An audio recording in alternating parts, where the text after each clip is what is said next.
Hello 90s kids, మీ school text బుక్లో అంజమ్మ కబలయ్య కథ గుర్తుందా? బలం కాదు ఉపాయం గెలుస్తుంది అని నేర్పిన కథ. ఇప్పుడు అదే కథని 3D యానిమేషన్ రూపంలో చూడండి. మీ స్కూల్ డేస్ మళ్ళీ గుర్తొస్తాయి. అనగనగా ఒక అడవిలో అంజమ్మ కబలయ్య అనే ఇద్దరు దంపతులు నివసించేవారు. వాళ్లకు 2 పిల్లలు. ఒకరోజు సాయంత్రం వాళ్ళ బంధువుల ఇంటికి బయలుదేరారు. కానీ దారి మధ్యలో చీకటి పడింది.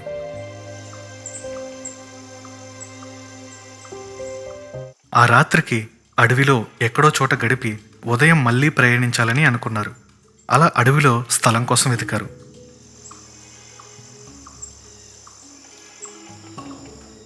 ఒక చోట వాళ్ళకి ఒక గుహ కనిపించింది. ఈ రాత్రికి మనం ఈ గుహలోనే ఉందాం అని గుహ లోపలికి వెళ్ళారు. ఆ గుహ లోపల జంతువుల ఎముకలు కనిపించాయి. అప్పుడు అంజమ్మ, కపిలయ్య, ఇది సింగమయ్య ఇల్లులా ఉంది. వచ్చాడంటే మనల్ని చంపి తినేస్తాడు. అది విన్న పిల్లలిద్దరూ భయంతో గజగజ వణికిపోయారు. అప్పుడు కపిలయ్య ఎలా అంటాడు, ఈ చిమ్మ చీకటిలో ఎక్కడికని వెళ్తాం? అయినా సింగమయ్య ఇక్కడ లేడు కదా, వచ్చినప్పుడు చూద్దాం. సింగమయ్య అప్పుడే కుందేలు మాంసం తిని నెమ్మదిగా తన ఇంటికి బయలుదేరతాడు. దూరం నుండే సింగమయ్య రాకను అంజమ్మ గమనించింది.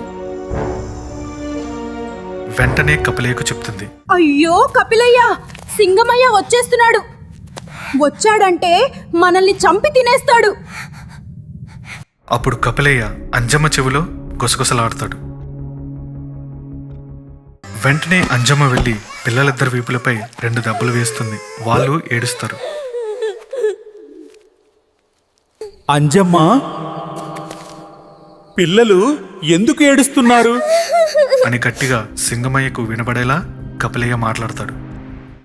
పిల్లులు మాంసం కావాలని ఏడుస్తున్నారు. అందుకే కదా మనం ఈ గుహకొచ్చాం.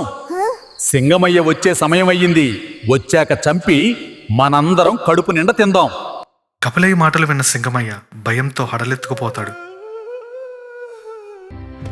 ఇంకా వెంటనే భయంతో పరుగు లంకించుకుంటాడు. కొంత దూరం వెళ్ళాక చింత చెట్టు కింద చిరుతయ్య ఎదురవుతాడు. సింగమయ్య, కంగారుగా ఎందుకు పరిగెడుతున్నావు? సింగమయ్య తాను వినిందంతా చెప్తాడు. మీ ఇంట్లోకి వెళ్ళింది కపిలయ్య కుటుంబం. లోపలికి వెళ్ళడం నేను చూశాను. కానీ సింగమయ్య అనుమానంగా చూస్తాడు. నా మీద ఒట్టు, నీ ఇంట్లోకి వెళ్ళడం నా కళ్ళారా చూశాను. అయినా సింగమయ్యకు నమ్మకం కలగలేదు. ఒక పని చేద్దాం, ఇద్దరం తోకలు ముడివేసుకుని వెళ్దాం. కపిలయ్య గాడి పని పడదాం. సింగమయ్య సరే అంటాడు. ఇద్దరు తోకలు పీటముడి వేసుకుని గుహ దగ్గరకు బయలుదేరతారు. దూరం నుండి వీళ్ళ రాకను కపిలయ్య గమనిస్తాడు. వెంటనే అంజమ్మకు చెప్తాడు. వెంటనే అంజమ్మ పిల్లల్ని దబదబా బాదుతుంది.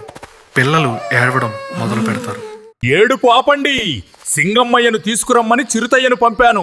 రాగానే దాన్ని చంపి కడుపు నిండా తిందాం. వెంటనే సింగమయ్య భయంతో హడలెత్తుకుపోయి పరుగులు తీస్తాడు. చిరుతయ్య ఎంత చెప్తున్నా వినడు.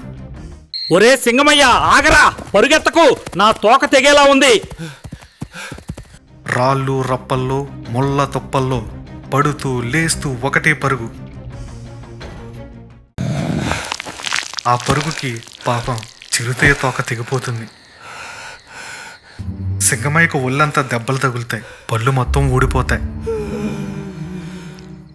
డాక్టర్ కొంగన్న వీళ్ళకి వైద్యం చేసినప్పటికీ కోలుకోవడానికి కొన్ని నెలలు పడుతుంది.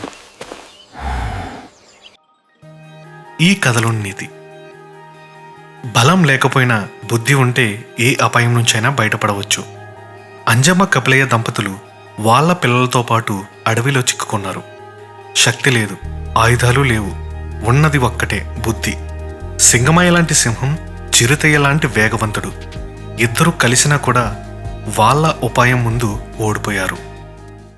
ఇంకా ఇలాంటి అద్భుతమైన కథల కోసం ఈ ఛానల్ని సబ్స్క్రైబ్ చేసుకోండి. ఈ స్టోరీ మీకు నచ్చితే లైక్ చేయండి, అలాగే షేర్ చేయండి. నెక్స్ట్ మీకు ఏ స్టోరీ కావాలో కామెంట్ చేయండి. ఖచ్చితంగా మేము ఆ స్టోరీని మీకోసం తయారు చేస్తాము. Thank you.